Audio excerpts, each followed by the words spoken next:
तो आज हम काव्य रस से बात शुरू कर रहे हैं और बहुत शुरुआत से ही हम पढ़ते आए हैं काव्य रस के बारे में। और सबसे पहले पहले पहले ऐसा होता था काव्य रस के बारे में, मैं सभी विद्यार्थियों से कहना चाहूँगा कि पहले सामान्य प्रश्न पूछे जाते थे काव्य रस के बारे में या किसी भी विषय के बारे में। जब भी कोई टॉपिक हमारे परीक्षा में आता था तो उसमें हम देखते थे कि बड़े सतही प्रश्न पूछ लिए जाते थे। लेकिन आजकल ऐसा नहीं होता है। आजकल अवधारणात्मक प्रश्न पूछे जाते हैं, चाहे कोई सी भी परीक्षा हो, चाहे वो सेकंड ग्रेड की परीक्षा है, लेक्चरर की परीक्षा है, यहाँ तक कि जो नेट और जेआरएफ की जो परीक्षाएं होती हैं उसमें भी जो प्रश्न आजकल पूछे जाते हैं वो अवधारणात्मक होते हैं। तो इसीलिए जो अ, हमारे पास जो सामग्री नोट्स के रूप में होती है या हम जो ऑब्जेक्टिव टाइप पढ़ते हैं, मेरा हमेशा से ये कहना रहा है विद्यार्थियों से कि आप ऑब्जेक्टिव टाइप कोई चीज़ें नहीं पढ़ें। ऑब्जेक्टिव टाइप चीज़ों से क्या होता है कि हमारी अवधारणात्मक जो समझ होती है किसी विषय की वो विकसित नहीं हो पाती है। तो इसीलिए हमारा प्रयास ये रहता है कि जब हम पढ़ाते हैं, विशेष रूप से उन विद्यार्थियों को जो विद्यार्थी पहली बार पढ़ रहे हैं या जो बिल्कुल नए जुड़ रहे हैं या जिन्होंने किसी विषय को उथले तौर पर पढ़ लिया है लेकिन किसी ने गहराई से अगर नहीं पढ़ा है, तो हमारा प्रयास ये रहता है कि हम उसकी अवधारणा को समझाने का प्रयास करें। तो काव्य रस में जो मूल शब्द है वो रस है। और रस हमारे जीवन में हम कई कई बार देखते हैं कि रस हम बाहर जाते हैं और किसी दुकान पर खड़े होकर के कहते हैं कि भैया गन्ने का रस दे दो या बील का रस दे दो, या जो भी हम बाहर जा कर के रस पीते हैं तो उसमें एक विशेषता होती है, वो विशेषता होती है रसनशीलता। क्या विशेषता होती है? रसनशीलता। रसनशीलता होने के कारण किसी वस्तु को रस कहा जाता है, या यूं कहें कि रस है इसीलिए उसकी जो विशेषता है उसको रसनशीलता कहा जा रहा है हमारे साहित्य में। लेकिन इस काव्य रस या काव्य रस के संबंध में जब रस शब्द का प्रयोग होता है तो रस का अर्थ जो है वो आनंद से लिया जाता है। जैसे हम अपने किसी मित्र के साथ बैठते हैं तो हम ये कहते हैं कि उसके साथ बैठने से मुझे बड़ा रस आया। तो ये जो रस शब्द है, जिसके लिए हम सामान्य जीवन में हम मजा शब्द का प्रयोग भी करते हैं कि हमें किसी व्यक्ति के साथ हमने वो किताब पढ़ी तो बड़ा मजा आया, हमने वो किताब पढ़ी तो बड़ा आनंद आया, या हमने वो खेल खेला तो बड़ा रस आया। तो ये रस शब्द को आप मजा एक स्थानिक शब्द के रूप में हम प्रयोग कर सकते हैं, लेकिन उसका जो अर्थ हम समझते हैं वो है आनंद। जो काव्य शास्त्रीय अर्थ जो निकल करके आता है उसका वो है आनंद। और जब हम किसी रचना को पढ़ते हैं, उसको सुनते हैं या उसका अभिनय देखते हैं, अब यहाँ पर अभिनय देखने का मतलब आप ये समझें कि जो नाटक है वह भी काव्य का ही एक अंग है। कई बार विद्यार्थी को ये समझने में कठिनाई होती है, हम पढ़ेंगे हालांकि आगे भी जब एमए का सिलेबस हम पढ़ेंगे तो उसमें हम ये भी पढ़ेंगे कि साहित्य का अर्थ क्या है और काव्य का अर्थ क्या है। तो विद्यार्थी को थोड़ी सी कठिनाई इसलिए होती है क्योंकि वो काव्य का अर्थ केवल कविता से समझता है, जबकि काव्य का अर्थ समग्र साहित्य से लिया जाता है। तो साहित्य जिसे काव्य भी कहा जाता है, उसका उसको पढ़ने से, उसको सुनने से और उसके एक एक विधा नाटक को देखने से या उसके अभिनय को देखने से हृदय को एक अलौकिक आनंद की अनुभूति होती है। यहाँ पर अलौकिक शब्द क्यों प्रयोग हुआ उसके बारे में हम आगे बात करेंगे, लेकिन अभी हमारा जो फोकस है वो आनंद पर है कि जब हम किसी रचना को सुनते हैं, उसको देखते हैं, उसको पढ़ते हैं, तो हमारे हृदय को एक आनंद की अनुभूति होती है। अब यहाँ ये आनंद जो है, अब आप ये कह सकते हैं कि किसी रचना को पढ़ने से तो हमें क्रोध आता है, किसी रचना को पढ़ने से हमें बड़ा दुख होता है, किसी रचना को पढ़ने से हमें हंसी आती है। तो क्या ये सभी जो भाव हैं ये क्या आनंद का ही भाग हैं? तो जब हम काव्य रस को पढ़ते हैं तो ये आनंद में वो सब शामिल है। चाहे वो दुख का भाव है, चाहे वो क्रोध का भाव है, चाहे वो वैराग्य का भाव है, चाहे वो जो भी भाव हमारे हृदय में कविता को पढ़ करके उत्पन्न होता है, वह हमेशा आनंद के रूप में ही उत्पन्न होता है। यहाँ ये कहा जा सकता है, कई बार ये प्रश्न इंटरव्यू में पूछ लेते हैं, जैसे जब आप कॉलेज लेक्चरर की परीक्षा देंगे या पीजीटी पीजीटी पीजीटी पीजीटी के लिए जब आप जाते हैं केवीएस एनवीएस में, तो वहाँ पर इंटरव्यू होता है जहाँ तक मुझे याद है, क्योंकि मैं भी इंटरव्यू दे के आया हूँ। तो वहाँ पर ये प्रश्न पूछ लेते हैं कि क्या जो रस प्राप्त होता है, जो काव्य रस की जो अवधारणा है, वो क्या केवल आनंदात्मक है? क्या आनंद की ही अनुभूति होती है? देखिए अभी कुछ लोगों ने अपना माइक म्यूट नहीं कर रखा है, ये कठिनाई होगी। एक सेकंड, इनको मैं, कमल जी माइक को म्यूट रखेंगे है ना, तो थोड़ी सी कठिनाई होती है। तो चलिए, हम बात कर रहे थे कि जब हम किसी कविता को पढ़ते हैं तो उसको पढ़ने से, सुनने से या उसके अभिनय देखने से हृदय को आनंद की अनुभूति होती है। अभी हम एक बात कर रहे थे कि अगर इंटरव्यू में कई बार ये प्रश्न पूछ लिया जाता है जो कि बिल्कुल अवधारणा से जुड़ा हुआ प्रश्न है, जिसके बारे में हमें जानकारी होनी चाहिए, काव्य रस को पढ़ने वाले विद्यार्थी के रूप में भी हमें उसकी जानकारी होनी चाहिए कि जो रस की निष्पत्ति होती है वह सदैव आनंदात्मक रूप में ही होती है। चाहे उससे दुख की उत्पत्ति हो, चाहे उससे क्रोध की उत्पत्ति हो, चाहे उससे भय की उत्पत्ति हो, उसमें से अंतिम रूप से जो प्राप्त होता है वो हमेशा ही सुखात्मक होता है या आनंदात्मक होता है। अब जैसे हम कोई फिल्म देखते हैं और उस फिल्म को देखने से हमें रोना आता है, लेकिन रोना आता है उसके बाद भी जब वो फिल्म खत्म हो जाती है तो हम अक्सर ये कहते हुए पाए जाते हैं अपने मित्रों से कि यार वो फिल्म जरूर देखना, वो बड़ी अच्छी फिल्म है। चाहे हम उसमें रोए हैं, लेकिन रोने से हम किसी चीज़ को अच्छा तो नहीं कहते, जिस चीज़ में हमें रोना आए तो हम उसे अच्छा नहीं कहते। लेकिन काव्य के संबंध में, साहित्य के संबंध में जब कोई स्थिति दुखात्मक भी होती है तो वह काव्य के प्रभाव के माध्यम से एक अलौकिक आनंद उत्पन्न करती है जो हमेशा ही सुखात्मक होता है। हमेशा उसको ग्रहण करने से, उस भाव के निष्पन्न होने से हमेशा आनंद की ही अनुभूति होती है। तो यहाँ पर हम देख रहे हैं रस का सामान्य अर्थ है आनंद। किसी काव्य रचना को पढ़ने, सुनने अथवा उसका अभिनय देखने से हृदय को जिस अलौकिक आनंद की अनुभूति होती है, यहाँ पर ये बहुत इंपॉर्टेंट है। अलौकिक आनंद इसलिए कहा गया है क्योंकि लौकिक जीवन में हमें जिन वस्तुओं से भय होता है उनसे आनंद की अनुभूति नहीं होती है लौकिक जीवन में। लेकिन जब हम साहित्य के माध्यम से किसी भय उत्पन्न करने वाले दृश्य को पढ़ते हैं, सुनते हैं, देखते हैं तो हमें अंतिम रूप से आनंद की ही अनुभूति होती है। इसीलिए रस से प्राप्त होने वाले आनंद को अलौकिक आनंद कहा गया है। आगे बढ़ते हैं। साहित्य दर्पण नाम का एक ग्रंथ है, बड़ा प्रसिद्ध ग्रंथ है साहित्य दर्पण। और साहित्य दर्पण के प्रथम परिच्छेद में इस तरह के प्रश्न आपसे पूछे जा सकते हैं। विश्वनाथ, आचार्य विश्वनाथ नाम के एक विद्वान हुए हैं जिन्होंने रस पर बड़ा महत्वपूर्ण कार्य किया है। उन्होंने सबसे पहले रस को काव्य की आत्मा मानते हुए जब काव्य की परिभाषा दी तो उन्होंने काव्य का सबसे महत्वपूर्ण तत्व रस को ही स्वीकार किया और उन्होंने कहा वाक्यम रसात्मकम काव्यम। ये पंक्तियां तो अब बड़ी कॉमन हो गई हैं, बड़ी साधारण हो गई हैं, सामान्य हो गई हैं, ये अब परीक्षाओं में नहीं पूछी जाती हैं। लेकिन ये जो पंक्ति है इसकी अवधारणा को ग्रहण करना बहुत जरूरी है। वाक्यम रसात्मकम काव्यम, अर्थात जिस वाक्य से यदि रस की अनुभूति नहीं होती है या रस की उत्पत्ति नहीं होती है तो फिर उसे काव्य नहीं कहा जा सकता है। इसीलिए उन्होंने कहा है वाक्यम रसात्मकम काव्यम, अर्थात रस युक्त वाक्य ही काव्य है। अब हम अपने जीवन में सामान्य रूप से जब एक सेकेंड जब हम अपने जीवन में सामान्य रूप से कोई पंक्ति बोलते हैं किसी से कि चलो आज बाजार चलते हैं, तो यहाँ पर किसी प्रकार का आनंद उत्पन्न नहीं होता, रस उत्पन्न नहीं होता, इसीलिए इसे काव्य नहीं कहा जा सकता। लेकिन जब साहित्य में कोई पंक्ति प्रयोग की जाती है तो वो इस तरह से प्रयोग की जाती है कि उसको ग्रहण करने से हमें अंतिम रूप से रस की निष्पत्ति हमारे हृदय में होती है और वह रस जो है वो हमें आनंद की अनुभूति कराता है। इसीलिए उन्होंने वाक्य में, मतलब काव्य में, रस को सबसे महत्वपूर्ण तत्व मानते हुए लिखा है वाक्यम रसात्मकम काव्यम। तो आगे बढ़ते हैं और देखिए रस की सामान्य परिभाषा पर बात करते हैं। रस की सामान्य परिभाषा क्या है? देखिए रस की परिभाषा को हम चार तरह से पढ़ते हैं, रस की व्युत्पत्ति को हम चार तरह से देखते हैं। पहली और बहुत सामान्य सी जो परिभाषा है वो है रस्यते आस्वाद्यते इति रस है। रस्यते आस्वाद्यते इति ही रस है। तो इसमें लिखा गया है कि जो रसनशील है या जो वस्तु रसनशील है तथा जिसका आस्वादन किया जा सके वह रस है।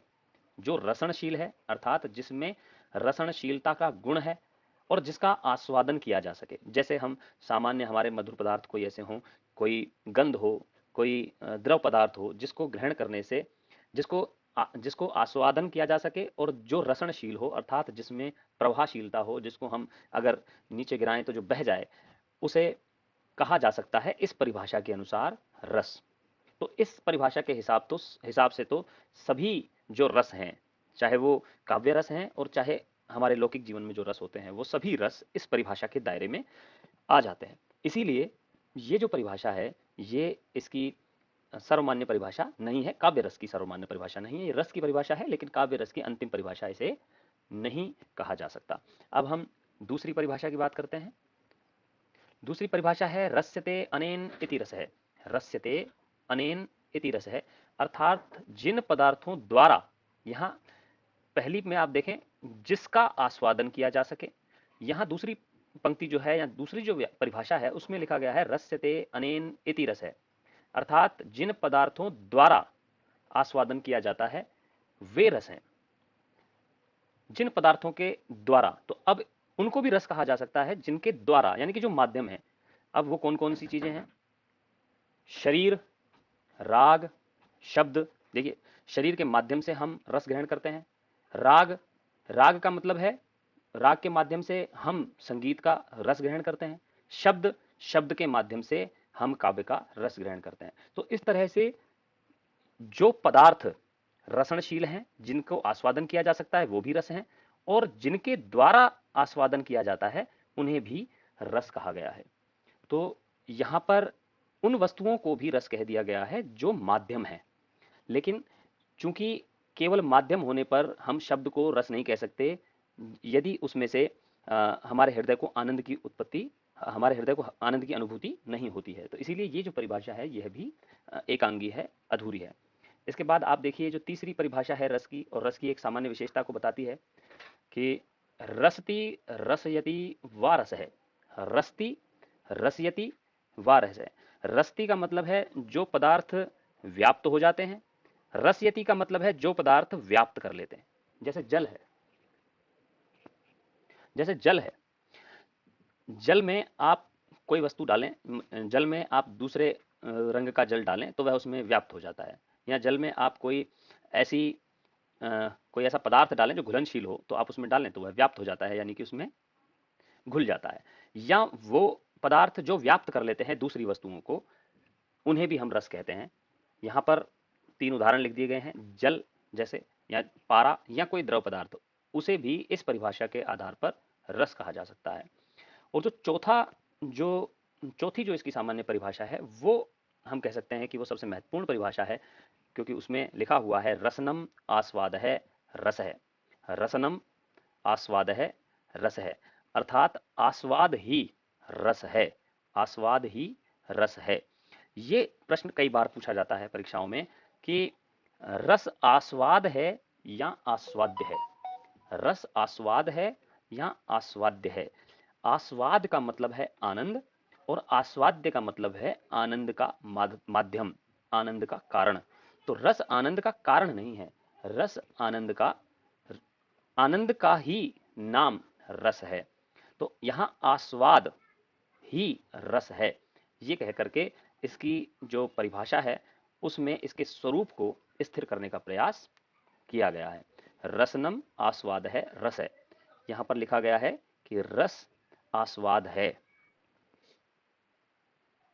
आगे बढ़ते हैं। यहां पर रस के स्वरूप की बात की गई है। आज केवल इस श्लोक की बात करेंगे, श्लोक को कल थोड़ा सा और खोल करके समझेंगे।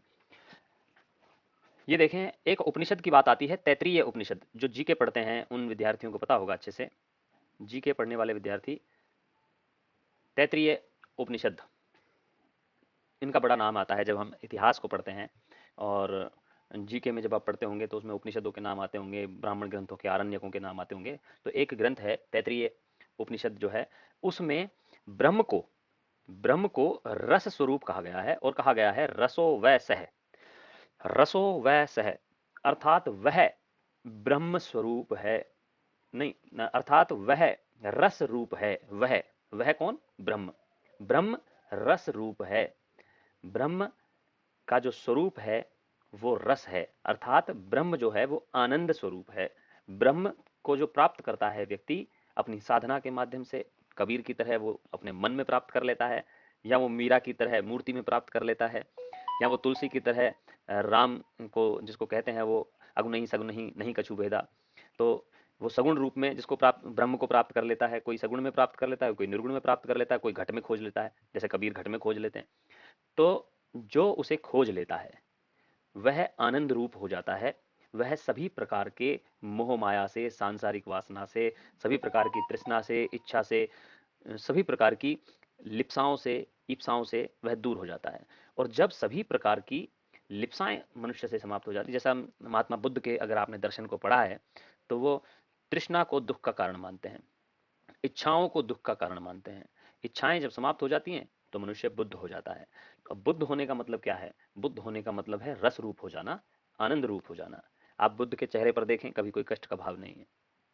जब लोग उनसे कहते हैं कि भैया अंगुली माल उस रास्ते पर रहता है, आप नहीं जाइए, जाएंगे तो आप मारे जाएंगे, वो तो उंगली काट लेता है लोगों की और माला पहन लेता है उंगलियों को काट करके। तो बुद्ध कहते हैं बड़ा मुस्कुराते हुए कि नहीं भाई, मैं तो इसी रास्ते से जाऊंगा, और बेचारा बड़ा कष्ट में है, उसके कष्ट को कौन दूर करेगा। तो वो रस रूप हो चुके हैं, इसीलिए कहते हैं। हमारे जैसा कोई आदमी होता तो कहता कि बताओ दूसरा रास्ता कौन सा है, हम जरा उस रास्ते से चले जाएं, हम क्यों ऐसी आफत में पड़े, कितने ही काम करने हैं जा करके, बहन की शादी है, भाई का लगन जाना है, न जाने कितनी कितनी समस्याएं हैं, हम तो नहीं जाते उस रास्ते से। लेकिन बुद्ध चले जाते हैं। बुद्ध क्यों चले जाते हैं? बुद्ध इसलिए चले जाते हैं क्योंकि वो आनंद रूप हो चुके हैं, क्योंकि उन्होंने परमात्मा को अनुभव कर लिया है। उसके बाद किसी प्रकार की तृष्णा, किसी प्रकार की चिंता, किसी प्रकार का भय नहीं रहता है, वो निर्भय हो गए हैं।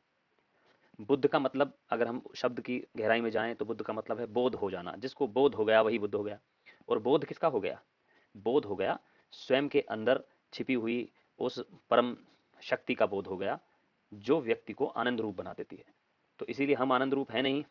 हम यहाँ चिंता कर रहे हैं कि भैया कोई और व्यक्ति आ नहीं जाए, 27 के बाद 28वां नहीं जुड़ जाए, कहीं मुझे उसको एडमिट करना पड़ेगा और फिर इधर से उधर जाना पड़ेगा। तो हम अभी भी इसी चिंता में हैं। हम इस चिंता में हैं कि भैया परीक्षा रीट की है, कि रीट की तैयारी करें, कि लेक्चरर की करें, कि सेकंड ग्रेड की करें। तो हमारी चिंताओं का कोई और छोर नहीं है, और चिंताएं केवल इसलिए हैं क्योंकि हमें हमें कई प्रकार की हमारे मन में इच्छाएं हैं। हमें लेक्चरर भी बनना है, हमें फर्स्ट ग्रेड भी बनना है, और कहीं फर्स्ट ग्रेड के चक्कर में रीट नहीं निकल जाए, सभी चिंताएं हैं। इस वजह से हम आनंद रूप हुए नहीं है। लेकिन जो आनंद रूप हो जाता है वह सभी प्रकार की इच्छाओं से दूर हो जाता है। तो तैतरीय उपनिषद में रसो वै सह कहा गया है, और रसो वै सह कहकर के ये कहा गया है कि वह रस रूप है, अर्थात ब्रह्म रस रूप है, और ब्रह्म आनंद रूप है। इसी प्रकार जो आनंद है वो साहित्य से भी प्राप्त होता है। इसी प्रकार का आनंद साहित्य से प्राप्त होता है, क्योंकि क्योंकि जो साहित्य है उसमें भी एक स्थिति ऐसी आती है जब व्यक्ति अपने सुख से, अपने दुख से मुक्त होकर के काव्य के सुख और दुख का अनुभव करने लगता है। काव्य में निहित सुख और दुख का अनुभव करने लगता है, अपने सुख और दुख से मुक्त हो जाता है। और जब वो अपने सुख और दुख से मुक्त हो जाता है तो वह भी एक सीमा तक अस्थायी रूप से आनंद रूप हो जाता है। अस्थायी रूप से वह भी ब्रह्म का अनुभव कर लेता है थोड़ी देर के लिए। जैसे हम कोई कविता पढ़ते हैं और फिर ऐसा लगता है कि, जैसे मैं एक कविता पढ़ता हूँ, कई बार मैं विद्यार्थियों को बताता हूँ कि इंसान की चाहतों की कोई इंतहा नहीं होती, 2 गज जमी भी चाहिए 2 गज कफन के बाद। तो 2 गज जमी भी चाहिए 2 गज कफन के बाद, जब ये बात एकदम से दिमाग में आती है तो एक वैराग्य सा उत्पन्न होता है कि वास्तव में कितनी सच बात है कि मनुष्य को इच्छाएं कभी खत्म ही नहीं होंगी। मर जाएगा उसके बाद भी उसको कफन भी चाहिए, और कफन चाहने के बाद भी उसको जमीन भी चाहिए दफन होने के लिए। तो इंसान की चाहते कहाँ जाकर के रुकेंगी? कुछ देर के लिए रहता है वो भाव, लेकिन जैसे ही थोड़े हम सांसारिक जीवन में प्रवेश करते हैं फिर हम भूल जाते हैं। हम भूल जाते हैं और फिर वही कष्ट हमारे ऊपर सवार हो जाता है। तो ब्रह्मानंद, ब्रह्मानंद सहोदर कहा गया है, इस बात को ध्यान करें। ब्रह्मानंद स्वरूप नहीं कहा गया रस को। रस को ब्रह्मानंद स्वरूप नहीं कहा गया, ब्रह्मानंद सहोदर कहा गया है। सहोदर का मतलब है सगा भाई। ब्रह्मानंद के समान नहीं है, ब्रह्मानंद के भाई के समान है, यूं कह सकते हैं। यह ब्रह्मानंद का भाई है, ब्रह्मानंद नहीं है, ब्रह्मानंद के समान है, ये कहेंगे तो ज्यादा ठीक रहेगा। ब्रह्मानंद प्राप्त नहीं होता रस को की अभिव्यक्त अनुभूति से, या कविता को पढ़ने से ब्रह्मानंद प्राप्त नहीं होता, लेकिन ब्रह्मानंद सहोदर प्राप्त होता है। थोड़ी देर के लिए आनंद प्राप्त होता है, थोड़ी देर के लिए मनुष्य जो है वो सभी प्रकार की इच्छाओं से दूर हो जाता है, थोड़ी देर के लिए वह अपने दुख को भूल जाता है, और जो हम दिल दे चुके सनम की जो नायिका है उसके साथ उसका भाव जुड़ जाता है। वो उसकी चिंता उसको ज़्यादा सताने लगती है। अपनी चिंता को थोड़ी देर के लिए वो रीट को भूल जाता है, वो लेक्चरर की परीक्षा को भूल जाता है, और वो किसको ध्यान करने लगता है कि वो जो हम आपके हैं कौन की भाभी है वो गिर गई है सीढ़ियों से, उसको कितनी लगी, वो तो अभी अभी खुश थी, प्रसन्न थी, अब दुखी हो रहा है। उसको देख करके उसके दुख को हृदय में अनुभव करता है, अपने दुख को भूल जाता है। तो अपने हृदय के सुख और दुख से मुक्त हो जाने का नाम ही ब्रह्मानंद सहोदर है। ठीक है, तो ये जो है ये साहित्य से प्राप्त होता है। ओहो, डूंगरनाथ सिद्ध जी अब आ रहे हैं। तो साहित्य से जो आनंद प्राप्त होता है वो ब्रह्मानंद न मान करके ब्रह्मानंद सहोदर माना गया है। और एक श्लोक लिखा गया है, विश्वनाथ जी ने, आचार्य विश्वनाथ ने अपने साहित्य दर्पण में एक श्लोक लिखा है। ये श्लोक पूरे इस स्वरूप को, और यहाँ से कई कई बार प्रश्न पूछे गए हैं, अनेक अनेक बार इसमें से प्रश्न पूछे जाते हैं। इसको थोड़ा सा श्लोक को हम समझ लेते हैं, कल हर बिंदु को अलग से समझेंगे। ये कहते हैं कि रस क्या है, वो सत्वोद्रेक से उत्पन्न होता है। रस किससे उत्पन्न होता है? सत्वोद्रेक से उत्पन्न होता है। सत्व के भाव के उद्रेक से उत्पन्न होता है। आप जानते हैं कि मनुष्य 3 तरह के भाव उसके मन में होते हैं, सत, रज और तम। रज और तम तामसी प्रवृत्तियां और राजसी प्रवृत्तियां, जो हमारी काम वासना है उसको राजसी प्रवृत्ति कहा जाता है, और हमारे भीतर जो दुर्गुण हैं वो सभी तामसी प्रवृत्ति के अंतर्गत आते हैं। और इसके अलावा जो हमारे श्रेष्ठ भाव हैं हमारे मन में, हमारे एक व्यक्ति होने के नाते कुछ श्रेष्ठ भाव किसी प्रतिशत में हमारे हृदय में रहते हैं। तो वो जो सब वो जो सत्व का भाव है वो जब उद्रेक होता है, अर्थात वो जब प्रकाशित होता है, और रजस और तमस का भाव जब पीछे चला जाता है, तिरोहित हो जाता है कुछ समय के लिए, हमेशा के लिए नहीं। जिसको ब्रह्मानंद प्राप्त होता है उसको तो हमेशा के लिए सत्वोद्रेक हो जाता है, उसका तो उसको तमस और रजस का भाव उसके मन में नहीं आता।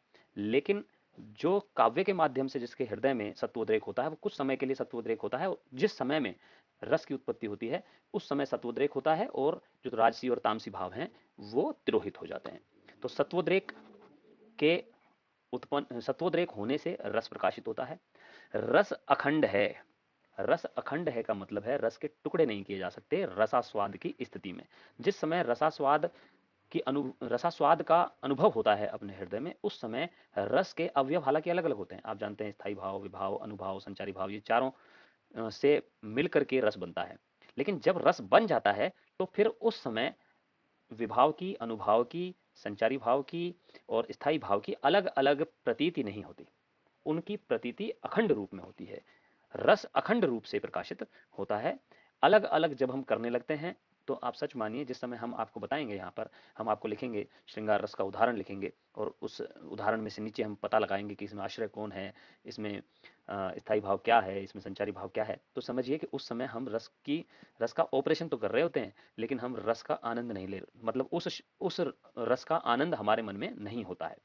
तो जब हम उसका ऑपरेशन करते हैं तो उस समय आनंद की अनुभूति हमें नहीं हो रही होती है। जिस समय अनुभूति आनंद की हो रही होती है उस समय ऑपरेशन करने की स्थिति मनुष्य की नहीं रहती है, इसीलिए इसको कहा गया है अखंड है। रस स्वयं प्रकाशानंद है, मतलब स्वयं ही प्रकाशित होता है, कोई इसको प्रकाशित कर नहीं सकता। दो व्यक्ति एक साथ फिल्म देखने जाते हैं, एक को वो फिल्म अच्छी लगती है, दूसरे को कहता है, वो कहता है कि भाई पैसा डूब गया मेरा। तो एक व्यक्ति को बड़ा आनंद आता है, वो दूसरों को बताता है कि नहीं नहीं भैया ये तो बड़ी अच्छी फिल्म है, इसको तो देखना चाहिए। और दूसरा कहता है नहीं नहीं ये तो बकवास फिल्म है, इसमें तो कोई बात ही नहीं थी, इसमें कोई मैसेज नहीं था। तो जो एक व्यक्ति को अच्छी लग सकती है चीज़, वो दूसरे को अच्छी नहीं लग सकती। एक में रस की अनुभूति होती है, दूसरे में नहीं होती है। तो जिसको रस की अनुभूति नहीं हो रही है उसको किसी घुट्टी ऐसी पिला करके या कोई ऐसी दवाई दे करके या कोई ऐसा सिरप पिला करके हम उसके हृदय में रस को प्रकाशित नहीं कर सकते। रस तो स्वयं ही प्रकाशित होता है। फिर देखिए अगला जो है वो है रस चिन्मय होता है। चिन्मय का मतलब है रस की जो उत्पत्ति होती है चित्त में होती है। रस जो है, रसानुभूति जो है वो चित्त की आनंदात्मक अनुभूति है, वो दिमाग की अनुभूति नहीं है, वो चित्त की अनुभूति है। बुद्धि से रस की उपलब्धि नहीं हो सकती। बुद्धि से रस का विश्लेषण तो हो सकता है जो हम कर रहे हैं, ये जो हम कर रहे हैं वो कोई हृदय से नहीं कर रहे हैं, ये बुद्धि से कर रहे हैं। तो रस की जो निष्पत्ति होती है वो हृदय से होती है, इसीलिए उसको चिन्ह में कहा गया है, वो चित्त से संबंध है रस का। अगला देखते हैं वेद्यांतर स्पर्श शून्य। वेद्यांतर स्पर्श शून्य का मतलब है जब रसास्वाद की स्थिति होती है उस स्थिति में व्यक्ति को अन्य विषयों का ज्ञान नहीं रहता। इस बात का भी ज्ञान नहीं रहता कि जो फिल्म में मर गया या जो काव्य में, नाटक में जो मर गया व्यक्ति, जैसे जयद्रथ वध में यदि हम अभिमन्यु की बात कर लें तो अभिमन्यु जो मर गया तो हमारी पीड़ा बड़ी मन में होती है कि ये ऐसा नहीं होना चाहिए था, अभिमन्यु को मर जाना नहीं चाहिए था। लेकिन हम भूल जाते हैं तो कविता है, मर तो वो कितनी हजारों साल पहले गया था, आज थोड़ी मरा है। लेकिन हम उस भाव में भर जाते हैं कि वो अभी अभी मर गया है, और बहुत समय तक हम उसी भाव में रहते हैं।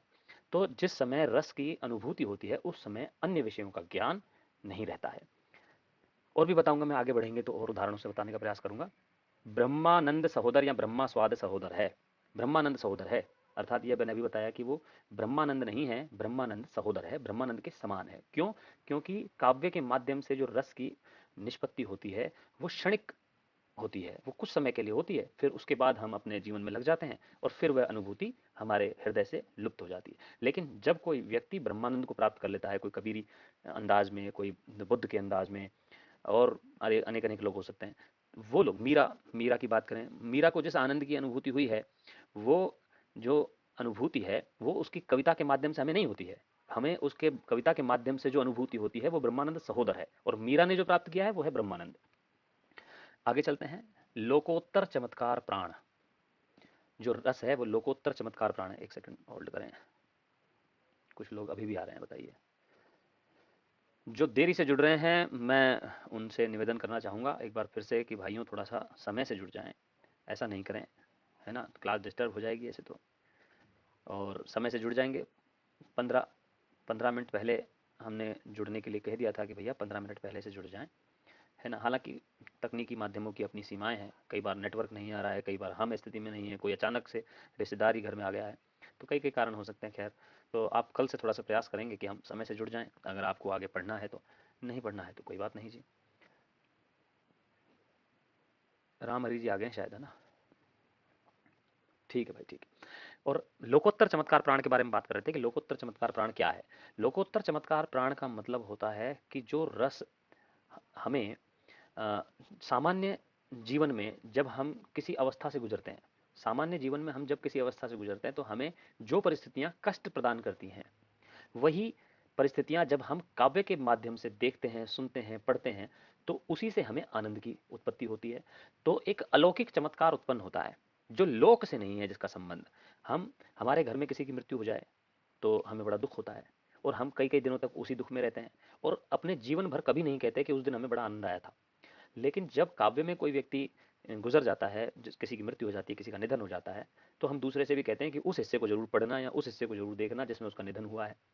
तो जीवन में, हमारे सांसारिक जीवन में कुछ परिस्थितियां जो हमें दुख प्रदान करती हैं, वही परिस्थितियां जब हम काव्य के माध्यम से ग्रहण करते हैं, देखते हैं, सुनते हैं, तो वो हमें आनंद की हमारे अनुभूति प्रदान करती हैं। तो इसलिए इस जो रस है उसको लोकोत्तर चमत्कार प्राण कहा गया है। और अंतिम जो बिंदु है वो है स्वाकार वद भिन्नत्वेन अयम आस्वाद्यते रस है। स्वाकार वद भिन्न, रस अपने ही आकार से पहचाना जाता है, उसका किसी दूसरे आकार के साथ उसकी तुलना नहीं की जा सकती। रस की तुलना हम गन्ने के रस से नहीं कर सकते, रस की तुलना हम किसी और द्रव पदार्थ से नहीं कर सकते, रस की तुलना हम किसी और व्यक्ति से नहीं कर सकते। जैसे आप करना चाहें तो मेरी तुलना किसी और से कर सकते हैं, लेकिन वास्तव में आप मेरी सच्ची तुलना किसी व्यक्ति के साथ नहीं कर सकते। जिस तरह से एक व्यक्ति अपने आप में बिल्कुल अनोखा होता है, अनूठा होता है, बिल्कुल दूसरे व्यक्ति से अलग होता है, ऐसे ही रस जो है उसकी तुलना भी किसी दूसरे के साथ नहीं की जा सकती। स्वाकारवद अभिन्न, इसमें शब्द है स्वाकारवत अभिन्न, वह अपने रूप से अभिन्न होता है, उसकी तुलना केवल उसी से ही की जा सकती है। और रस, अंतिम पंक्ति में लिखा हुआ है जो, उसमें लिखा गया है कि रस जो है वो आस्वाद रूप है। ठीक है, वो अपने आकार से ही उसकी तुलना की जा सकती है, वह अपने आकार से अभिन्न होता है, और वह आस्वाद रूप में होता है, आस्वाद्य रूप में